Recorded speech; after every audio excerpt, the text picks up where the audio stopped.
vase utile entre les mains de Dieu. Alors, ouais, ça se voit bien. Ok. Donc, nous allons partager un petit message sur ça. Être un vase utile entre les mains de Dieu. Nous allons prendre Jérémie 17.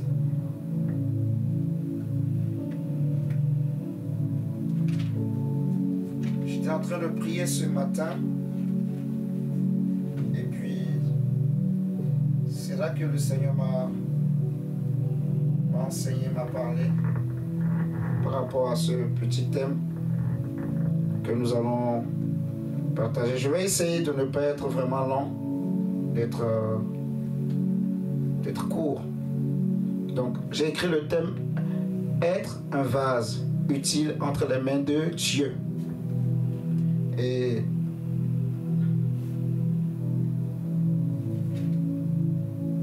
Jérémie 18 plutôt. Nous allons prendre Jérémie chapitre 18 à partir du verset 1. L'Éternel parla à Jérémie en ces termes: Va, rends-toi chez le potier, et là, je te ferai entendre ma parole. Je me rendis donc chez le potier qui était en train de travailler sur son tour. Mais le récipient qu'il façonnait avec l'argile ne fut pas réussi. Alors le potier en refit un autre comme il le jugea bon.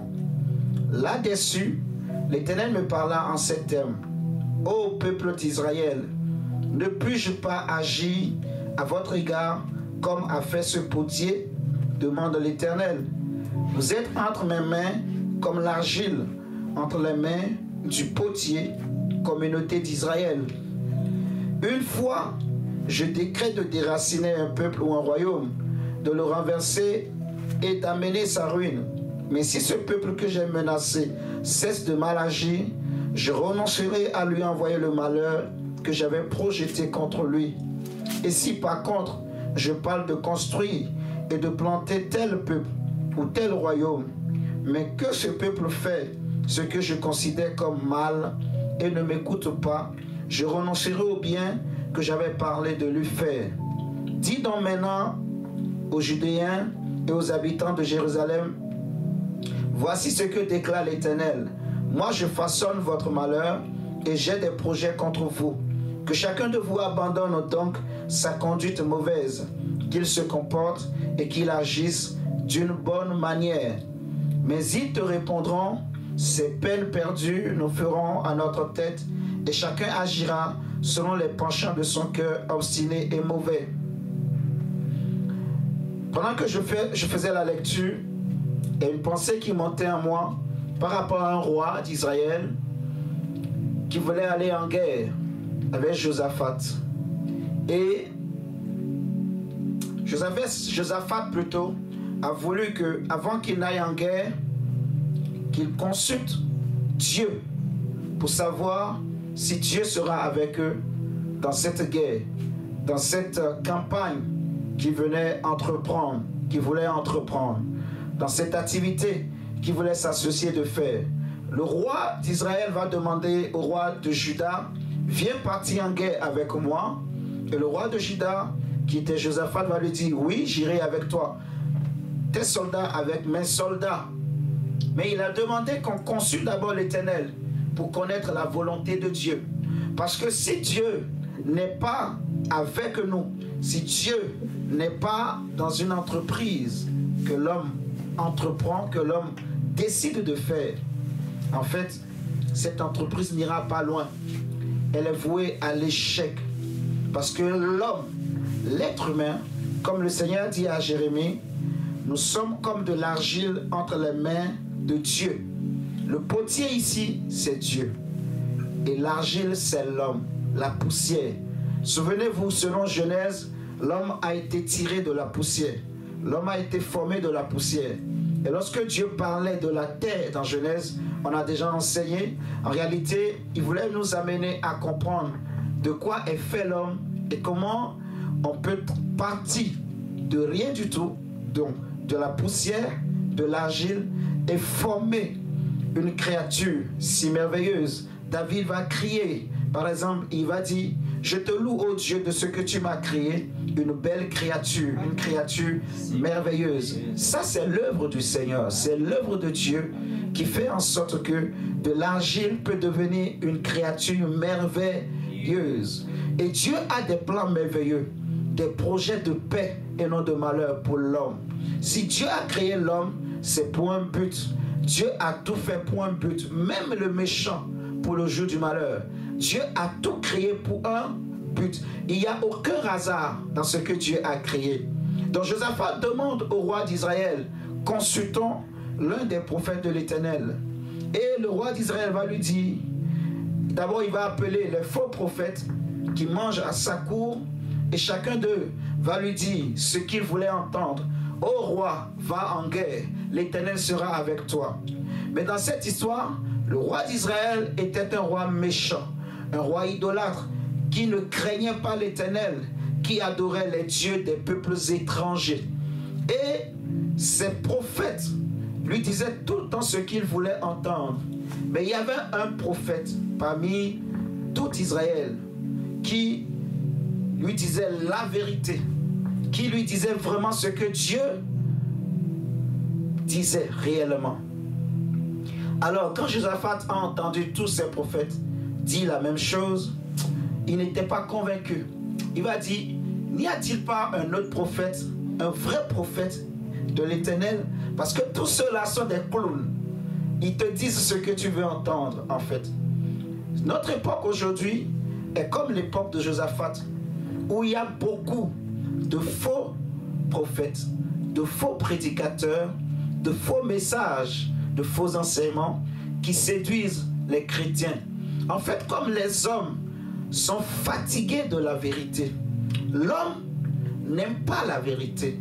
L'homme ne veut pas qu'on lui dise la vérité. Les hommes de notre époque, de notre génération, les hommes de notre époque sont tous devenus orgueilleux, égoïstes, méchants, rebelles, parce que c'est ce que le monde nous apprend. On est trop dans le m'as-tu vu, on est trop dans l'apparence, on est trop dans le bling bling, on se lance des défis, on fait trop de comparaisons, on veut dépasser l'autre. C'est la guerre des titres, la guerre des postes, la guerre des moyens financiers.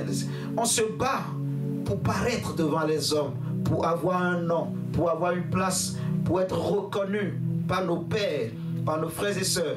Même dans les familles, tu vas voir les gens se battre pour dépasser le cousin, la cousine, le frère.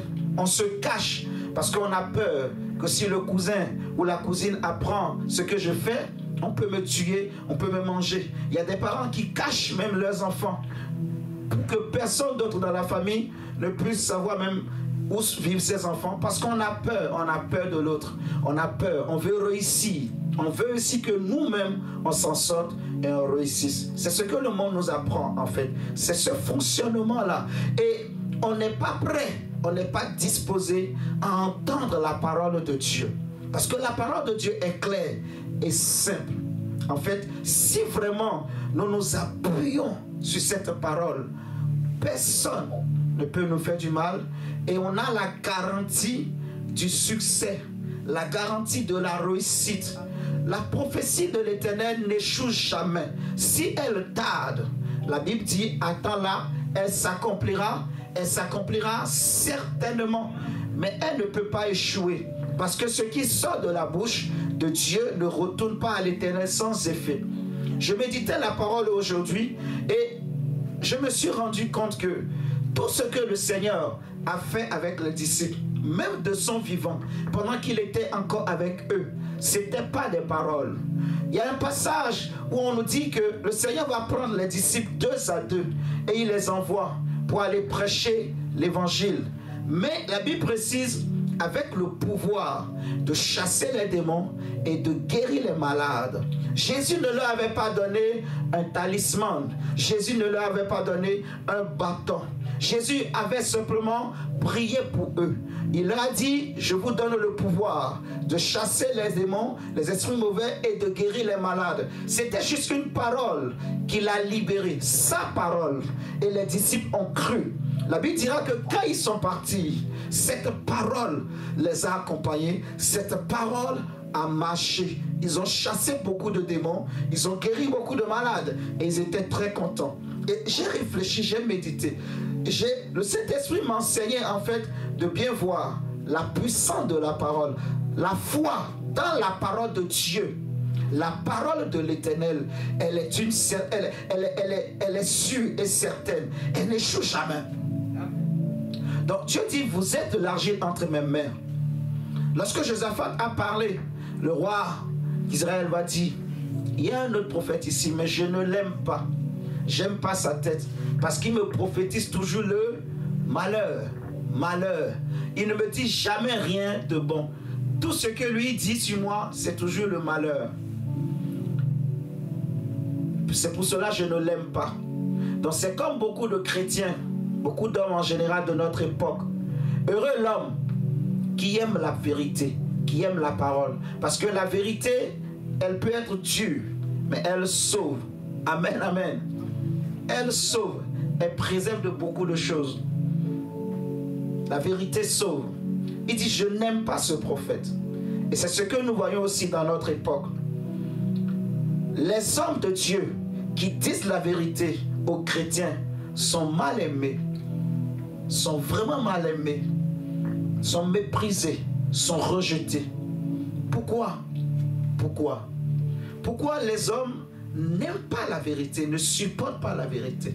Pour nous, prédicateurs, c'est normal, c'est la prophétie de la Bible qui s'accomplit. Paul a déjà dit à Timothée que sache que dans les derniers temps, il y aura beaucoup de moqueurs. Les hommes seront égoïstes, méchants, rebelles à leurs parents, hypocrites, orgueilleux, insensibles à la parole de Dieu. Les hommes vont fermer leur cœur à la parole de Dieu. Il va lui dire, prêche la parole en toute occasion favorable ou non. Parce qu'il arrivera un temps où les hommes ne supporteront plus la saine doctrine. Les hommes ne supporteront plus la saine doctrine. Je rends grâce à Dieu parce que nous faisons vraiment l'effort d'enseigner la vérité de l'Éternel dans toute sa totalité dans cette assemblée. Nous nous efforçons, nous nous battons pour annoncer la parole de Dieu dans l'amour, dans la simplicité à chacun de nous, afin que nous soyons sauvés, afin que nos familles soient sauvées, afin qu'on sache comment marcher devant le Seigneur dans ce monde, comment marcher pour que le jour où la trompette va sonner, qu'on ne se perde pas, qu'on ne se cache pas, mais qu'on puisse se tenir debout, qu'on puisse relever la tête et regarder le Seigneur Jésus qui descendra. Qu'il n'y ait rien en nous qui puisse nous juger, nous condamner, puisque nous aurions marché dans sa lumière, dans sa vérité, devant Dieu. Comme le Seigneur dit à Abraham, marche devant ma face et sois intègre. Amen.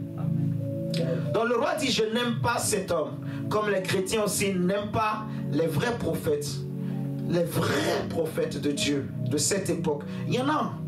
C'est pas qu'il n'y en a pas. Il y en a vraiment. Il y en a. Donc, il dit, je ne l'aime pas. Josaphat va dire, ne parle pas comme ça. Appelons-le. Appelons-le. Il va dire à ses serviteurs, allez me chercher Michée. Quand Michée est arrivé, déjà le serviteur va dire à Michée, lorsque tu viendras, tous les autres prophètes, ils ont prophétisé que du bon au roi. Toi aussi dis du bien. Josaphat va dire, non, l'Éternel est vivant. C'est ce que l'Éternel me dira que je dirai. Alors il arrive, le roi dit, est-ce que je vais réussir quand je vais aller en guerre à Rama? Josaphat va dire, oh roi, vas-y, tu vas gagner. Lui-même, tellement qu'il connaissait Michée, il va dire, ne t'ai-je pas dit qu'il ne faut plus jamais qu'au nom de l'Éternel, tu me donnes des mensonges. Dis-moi la vérité. Donc, il était comme Hérode, qui voyant Jean-Baptiste, était convaincu que cet homme est un saint homme de Dieu. C'est écrit. La Bible dit qu'il savait que Jean-Baptiste était un saint homme de Dieu et que ce que Jean-Baptiste lui disait, c'était la vérité. Jean-Baptiste lui disait qu'il ne t'est pas permis de prendre la femme de ton frère. Un prophète authentique. Mais il était mal aimé. Mal aimé. Hérode ne l'aimait pas. Il savait que ce qu'il disait était vrai. Mais ça ne lui plaisait pas. Il ne préfère pas entendre ça. C'est pour cela qu'il va le mettre en prison. Et par sa faute, Hérodias, au travers de sa fille, va demander la tête de Jean-Baptiste. Et on a coupé sa tête. Gloire à Dieu. Jean-Baptiste est parti. Il est retourné dans la gloire. Il est retourné dans la gloire. Michel va lui dire alors, voici ce que je veux te dire. Voici vraiment la vérité. J'ai vu l'Éternel assis sur un trône. Et il y avait beaucoup d'esprits qui étaient là autour de lui. Et l'Éternel a posé une question. Qui ira séduire ce roi afin qu'il meure? Donc Dieu avait décidé le malheur contre Akab. Dieu avait décidé de le détruire. Dieu avait décidé de détruire cet homme, de détruire sa famille, parce qu'il a tellement péché. Et le Seigneur a essayé à plusieurs reprises de le récupérer, mais il n'a pas écouté. Alors, Dieu a décidé de le détruire. Maintenant, il pose la question, qui ira le séduire? Qui ira faire en sorte que cet homme meure? Et la Bible dit, chacun est passé, ils ont dit des choses. Mais il y a eu un esprit qui s'est présenté devant Dieu. Et il a dit, moi j'irai. Je serai un esprit de mensonge dans la bouche de tous ces prophètes. Alors Dieu va lui dire, vas-y et tu réussiras. C'est une bonne idée ce que tu as dit. Va, sois l'esprit de mensonge dans la bouche de tous ces prophètes. Ça veut dire quoi? Qu'il y a des gens qui prophétisent, il y a des gens qui prêchent l'évangile, mais l'esprit qui les anime, ce n'est pas l'esprit de vérité, c'est un esprit de mensonge. La Bible dit, Paul le dit clairement des Thessaloniciens, puisqu'ils n'ont pas aimé la vérité, en fait, le Seigneur lui-même envoie un esprit de mensonge qui les conduit, qui les inspire. C'est trop terrible, mes chers amis. Michel va lui dire, alors sache, ô Dieu, ô roi, que l'Éternel a arrêté un malheur contre toi. Mets fin à tes péchés. Répands-toi, mets ta vie en règle devant le Seigneur. Si tu vas en guerre, sache que c'est le malheur, c'est la mort qui t'attend. Tu ne reviendras pas. Il a mis Michel en prison. Mais l'histoire nous enseigne que quand il est parti, il n'est pas revenu. Amen. Le Seigneur dit, vous êtes l'argile entre mes mains. Vous êtes, verset 6 plutôt, de Jérémie 18, au peuple d'Israël, ne puis-je pas agir à votre égard comme a fait ce potier devant l'Éternel? Vous êtes entre mes mains comme l'argile entre les mains du potier. J'étais en train de prier et le Seigneur m'a mis cette pensée dans le cœur, cette parole. Être un vase utile, propre, que Dieu peut utiliser pour répandre sa gloire. Un canal pur par lequel Dieu peut passer. Un canal qui n'a pas été souillé. Un canal pur, se préserver. Comme l'époque de Marie. Alors que toutes les autres jeunes filles couraient derrière les généraux, derrière les chefs religieux, pour avoir des miettes, pour avoir un pain, parce qu'il y avait la galère, parce que l'Empire romain dominait sur les Juifs. Les Juifs étaient devenus des esclaves. Ils étaient occupés. Ils étaient dans leur pays, mais ils n'étaient pas libres. Leur nation était occupée par Rome. Rome dominait sur eux. Alors les gens se débrouillaient. Les femmes vendaient leur corps. Mais il y avait une fille du nom de Marie qui a choisi de préserver son corps, de marcher dans la sanctification. Alors qu'il y avait une prophétie vieille de plus de 400 ans. Il y avait une prophétie qui disait que la Vierge tombera enceinte et on l'appellera son fils Emmanuel. Et la domination reposera sur son épaule. C'est lui qui sauvera Israël de ses péchés. C'est le Messie. Donc cette jeune fille se préservait. Elle s'est préservée Elle s'est mise à part. Elle s'est consacrée à Dieu.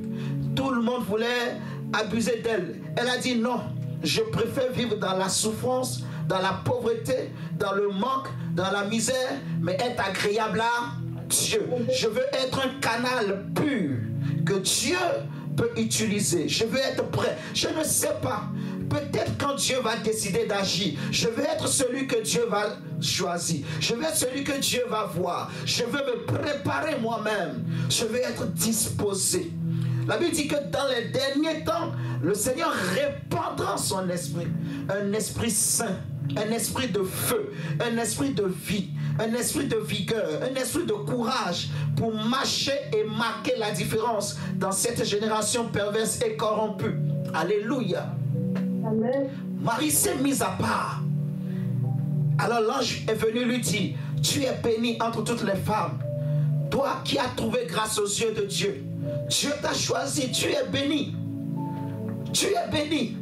Elle a trouvé grâce aux yeux de Dieu. La bonté de l'Éternel est grande. David dit, louez l'Éternel car il est bon, car sa bonté, sa miséricorde durera toujours. Et ma prière, notre désir, c'est que nous trouvions grâce aux yeux de Dieu. Amen, amen. Que je sois ce vase utile dans la maison de l'Éternel. Que je sois ce vase qui peut porter, alléluia, la manne. Que je sois ce vase qui peut porter, en fait, ce vase qu'on va mettre dans l'âge, ce vase qui va contenir la manne, ce vase qui va contenir le feu, oh mon Dieu. Que je sois ce vase utile dans le lieu très saint, dans la présence de Dieu, alléluia. C'est ce que le Seigneur veut, un vase pur, qui n'est pas souillé par les choses de ce monde, par les choses de la terre.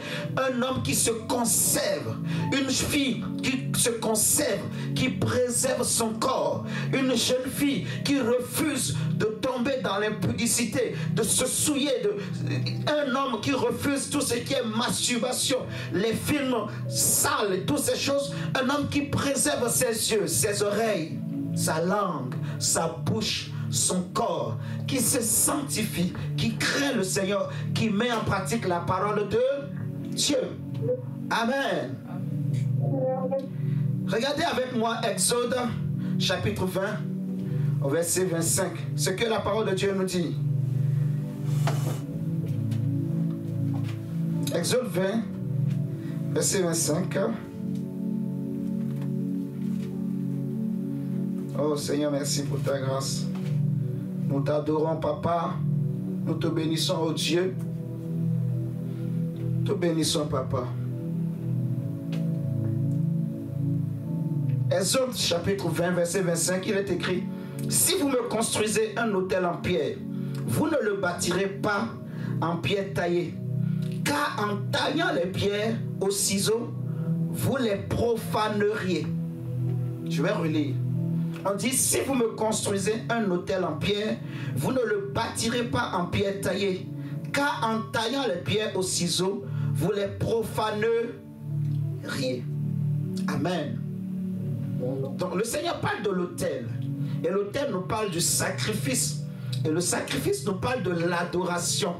Paul va dire dans Romains 12 par exemple que, verset 1, que je vous exhorte, frères et sœurs, par les compassions de Christ, je vous exhorte à offrir vos corps à Dieu comme un sacrifice vivant, ce qui sera de votre part un culte raisonnable.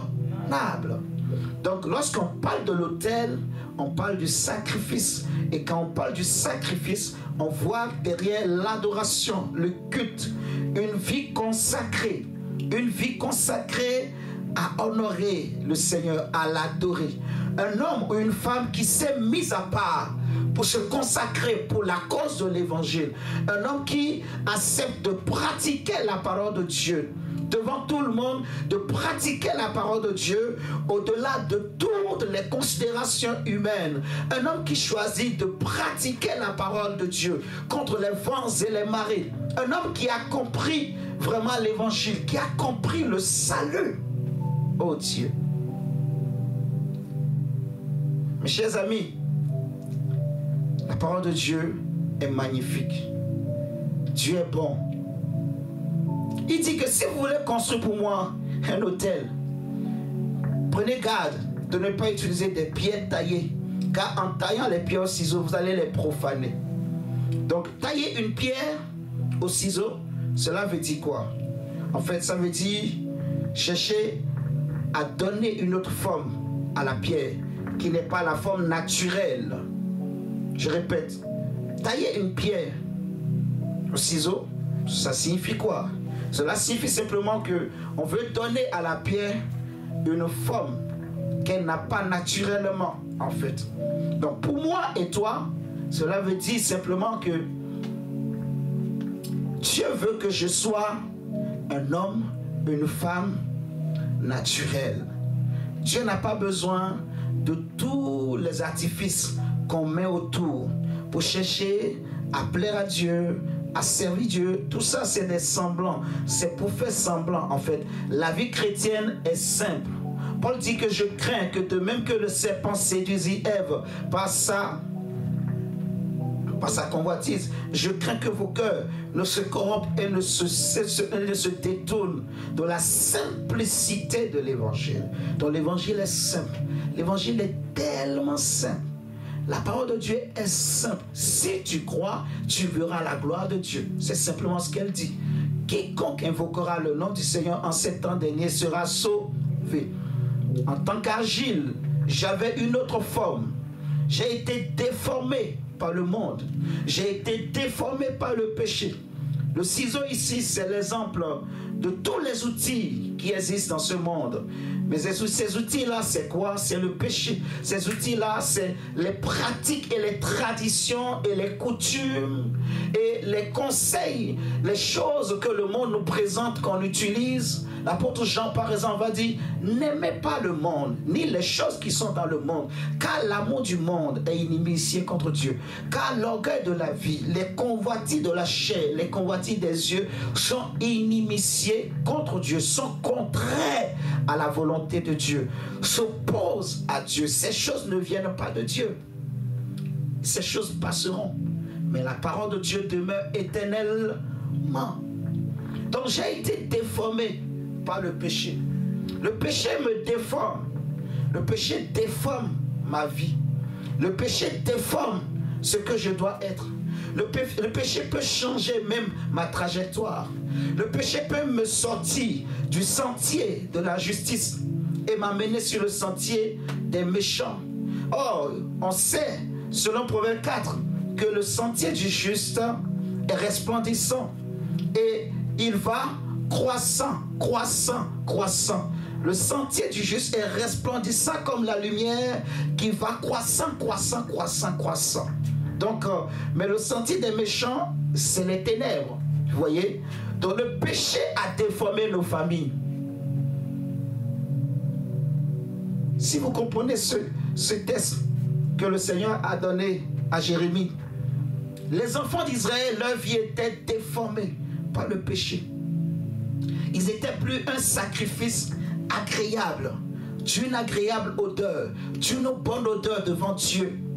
Ils étaient déformés par le péché, déformés par l'idolâtrie, déformés par les modèles que ce monde leur présente, déformés par les mauvaises pratiques, les mauvaises habitudes.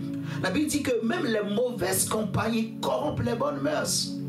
Donc Dieu a mis en garde Israël que faites attention, parce que je sais que le pays où je vous envoie, si vous imitez les pratiques des peuples qui sont là-bas, vous risquez de tomber. Parce que les mauvaises compagnies corrompent les bonnes mœurs. Mais Israël n'a pas écouté. Quand ils sont arrivés là-bas, ils se sont mis à imiter les pratiques des peuples qui étaient là-bas. Et c'est comme ça qu'ils ont commencé par les copier, par adorer leur Dieu, par sortir avec les femmes, ainsi de suite. Et c'est comme ça qu'ils ont été déformés. Vous voyez, Adam a été déformé avec Ève à cause du péché. C'est pour cela que le Seigneur dit, je suis un potier. Vous avez été déformé par le péché, mais je peux moi-même vous reprendre et vous reformer. Je peux vous reprendre et vous, en fait, je vous ramène à l'étape d'Agile et je vous redonne la forme que je veux. Alléluia. Donc je veux dire à quelqu'un ce soir, le péché t'a peut-être déformé. Les traditions et les coutumes t'ont peut-être déformé. Tu as peut-être un caractère dont tu n'en es pas digne, tu n'en es pas fier. Tu as peut-être un comportement, une habitude, une attitude, un passé lourd. Tu es culpabilisé peut-être par des choses. Le monde t'a peut-être catégorisé, on t'a catalogué, comment on dit, quel mot on utilise? C'est comme si toi, tu ne mérites pas de vivre de réussite. Le monde t'a mis à part. Le monde t'a stigmatisé. Mais je veux te dire ce soir que Dieu n'a pas dit le dernier mot. Dieu n'est pas comme le monde. Dieu ne pense pas comme les hommes. Dieu ne réfléchit pas comme l'homme. Dieu est amour. Le Seigneur est capable, par sa parole, par la prière, par le Saint-Esprit, par la croix de Jésus, de changer ta nature, de changer ta vie, de changer ton cœur, de changer ton caractère, de changer ton avenir même. Dieu est capable d'effacer tous les mauvais souvenirs de ta vie. Tu es capable de te séparer même de ton passé. Tu es capable d'ôter toutes les conséquences même de ton passé et de ta vie. Dieu dit à Paul, ma grâce te suffit. Si l'Éternel nous est favorable, l'impossible deviendra possible. Amen. Donc Dieu veut que je sois un vase pur, que je sache que je suis de l'argile entre les mains de l'Éternel. Et Dieu me donne la forme qu'il veut. Il peut permettre des choses dans ma vie. Il faut que je dise, Dieu est en train de me façonner. Si je suis un vrai chrétien et je comprends vraiment cet enseignement, c'est un enseignement que j'enseigne souvent. Mais j'aimerais que chacun de nous, on comprenne tout ce qui arrive dans ma vie depuis que j'ai donné ma vie à Christ. Si je crains Dieu, j'aime le Seigneur, je me bats pour le plaire. Tout ce qui peut passer, que Dieu peut permettre, Dieu est en train de me façonner. Dieu est en train de me donner la forme qu'il veut. David dit, il exerce mes mains au combat. Mais avant que David ne dise ça, regardez tout le cheminement par lequel il est passé pour chasser par Saül. Il a passé des années dans le désert, dans les grottes, fuyant comme un brigand, comme un malfaiteur, alors qu'il n'a fait de mal à personne. Il a fui son héritage. Il était traité de tout le pourchasser. Mais c'était la formation que Dieu lui donnait. Il devrait diriger tout Israël. Et Dieu ne voulait pas qu'il dirige Israël comme Saül. Dieu voulait lui donner son cœur, le cœur de berger, le cœur d'amour. Dieu voulait détruire sa vieille nature, détruire l'agressivité en lui. Si vous regardez bien la vie de David, vers la fin de sa vie, lui qui était un guerrier, il ne voulait plus tuer les gens. Il était devenu doux. C'est aussi les hommes de Jacob. Jacob, il a fallu que Dieu combatte avec lui et il lui casse le talon. Alors Jacob, au début, il s'appuyait sur sa force. Mais après maintenant, il s'appuie sur la canne. C'est une façon de dire, il s'appuie sur Dieu. Le Dieu qui m'a protégé, qui m'a gardé. Amen. Que Dieu soit ton appui. Que Dieu soit ton bouclier. Amen. Que Dieu soit le bouclier de ta famille et de ta maison. Amen. Alléluia. Amen. Amen. Prends avec moi ce texte. Dans Proverbes chapitre...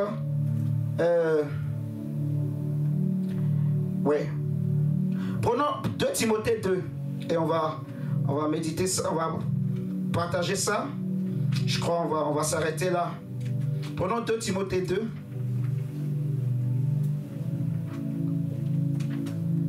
Tu es l'argile entre les mains de Dieu. Je suis l'argile entre les mains de Dieu. Je peux te donner beaucoup de tests par rapport à ça. Mais, avec le peu que je nous partage déjà, on comprend. Pendant 2 Timothée 2, le verset 19 à 21. Lisons la parole du Seigneur. La Bible dit ceci.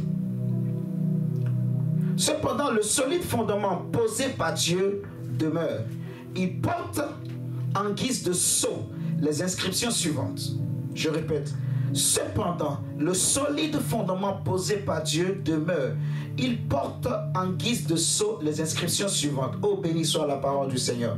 Le Seigneur connaît ceux qui lui appartiennent. Et ma prière, c'est que Dieu te connaisse. Que tu sois connu dans la présence de Dieu. Amen, amen. Amen. Que ta famille soit connue dans la présence de Jésus. Amen. Amen. On dit le Seigneur connaît ceux qui lui appartiennent. C'est un témoignage, oh Dieu, qu'on reçoit du Saint-Esprit. Le Saint-Esprit qui rend témoignage à notre cœur que nous faisons partie des saints. Oh mon Dieu, oh mon Dieu. Et il dit, le Seigneur connaît ceux qui lui appartiennent et qu'il se détourne du mal, celui qui affirme qu'il appartient au Seigneur. Donc c'est comme j'ai dit dès le début, la sanctification, être un vase pur, un vase sans défaut, un canal pur. Alléluia. Se mettre à part comme Marie, se disposer. On dit, dans une grande maison, il n'y a pas seulement des vases d'or et d'argent, il y en a aussi en bois et en terre cuite. Les premiers sont réservés à un usage noble. Vous voyez? Les autres sont destinés à un usage vil. Eh bien, si quelqu'un se garde pur de tout ce dont j'ai parlé, il sera un vase destiné à un usage noble, purifié, utile à son propriétaire, disponible pour toutes sortes d'œuvres bonnes. Amen, amen. Je m'arrête là. Donc, je prie ce soir pour quelqu'un. Je prie pour une soeur, pour un frère. Je prie pour un parent. Je prie pour, Seigneur, une personne ce soir. Au nom de Jésus, que Dieu fasse de toi ce vase purifié, utile à son propriétaire. Que Dieu destine ta vie, ta destinée. Que Dieu destine ta famille à une utilité dans sa présence. Que tu sois destiné à un noble usage. Amen, amen. Je prie que cette année, que tout ce que Dieu fait dans ta vie, que Dieu permet dans ta vie, que cela soit pour un noble usage. Que cela soit pour un noble usage, pour la gloire de Dieu. Alléluia. Tu es l'agile entre ses mains. Nous sommes l'agile entre ses mains. Et Dieu est le potier qui nous façonne, qui nous amène dans la bonne direction, qui nous amène dans la gloire. Alléluia. Je prie que toute chose dans ta vie concourt à la gloire de Dieu, concourt à l'élévation de Dieu, concourt à ce que tu sois utilisé pour un noble usage, que tu sois utilisé pour la gloire de Dieu. Dis Amen. Amen. Ok. Je vais m'arrêter là pour ce soir. Vraiment que le Seigneur vous bénisse, que le Seigneur vous protège et vous garde. Je vous dis à demain pour l'intercession.